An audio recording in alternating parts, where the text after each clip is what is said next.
Reza Pahlavi has come to Berlin on a mission to convince the German government to change its Iran policy and stop cooperating with the Islamic Republic in any way.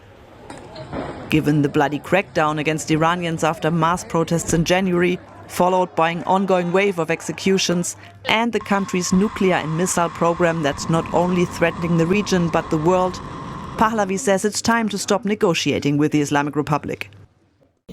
For 47 years, you have tried to change this regime's behavior. And for that, should be obvious by now, you have failed. If you think you can make peace with this regime, you are sorely mistaken. If you allow it to survive, further conflict is unavoidable. His supporters in the diaspora agree. Many came to Berlin to show their support for Pahlavi. For them, the son of Iran's last Shah is the true leader of Iran and the one the German government should be supporting now. Politicians here in Berlin, however, do not see him that way. While some members of parliament met Pahlavi behind closed doors, the German government made it clear it sees no reason to receive him. Ja, ist ein Privatmann, der natürlich für eine Bewegung steht oder von einer Bewegung getragen wird, aber die Bundesregierung sieht nun keinen Anlass, mit ihm das Gespräch zu suchen. Die Ansprechpartner für Iran sind das Regime momentan in Iran. To the people of Berlin, this is disappointing of you. As an American, I feel like our work in you has been in vain. You know what it is to face communistic tyranny. You are under the tyranny of communist Russia. But my country spoke out for you. My country stood up for you. My country stirred the world on your behalf. In 1963, my president, J.F. Kennedy, was in your city, and there he delivered this famous speech. Freedom has many difficulties, and democracy is not perfect. But we have never put up a wall to keep our people in. And we still have never put up a wall to keep our people in. Nor have we ever taken down the internet to keep the outside world from knowing what's happening within.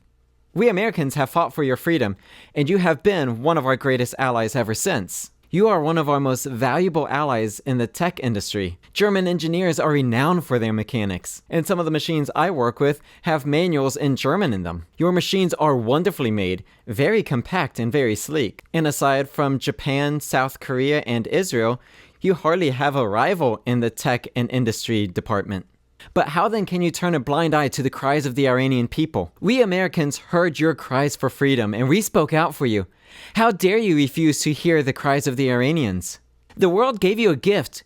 You owe it to the world to give it back. You say you have no reason to communicate with Reza Pahlavi because he is a private individual who represents and is supported by a movement. Is that what we Americans said about you? In 1987, our president spoke on your behalf. He stirred the world with his famous tear down this wall speech. He stirred the world to your liberation.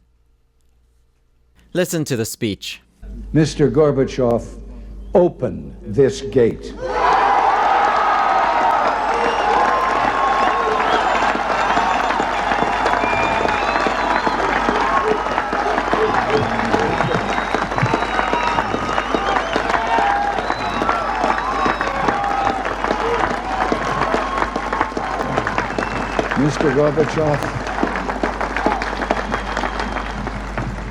Mr. Gorbachev, tear down this wall.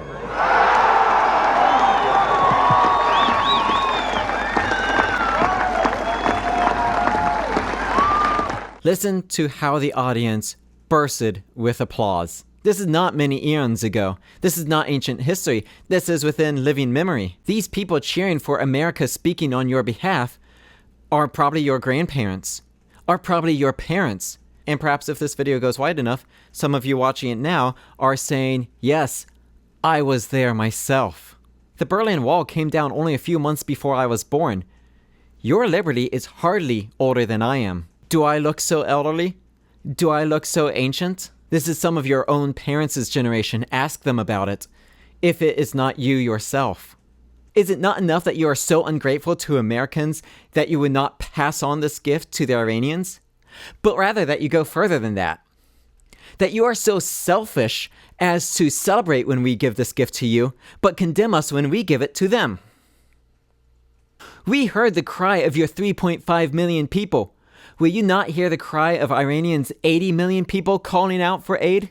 And who is more deserving of being liberated than Persia? Persia, who liberated the Jews and the Babylonians and the Syrians of the ancient world. Persia, one of the first empires in the world to give the world liberty. And we Americans carried on that tradition in giving you liberty. Should the gifts that they gave not be returned to them? But while they were giving liberty to the world, you were giving 2 world wars to the world. If you're deserving of your liberty and democracy, how much more are they? So don't be silent on Iran.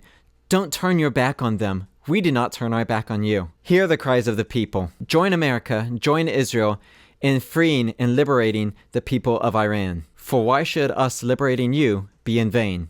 And as we've said before, Ich ein Berliner. And Ich ein Iranian.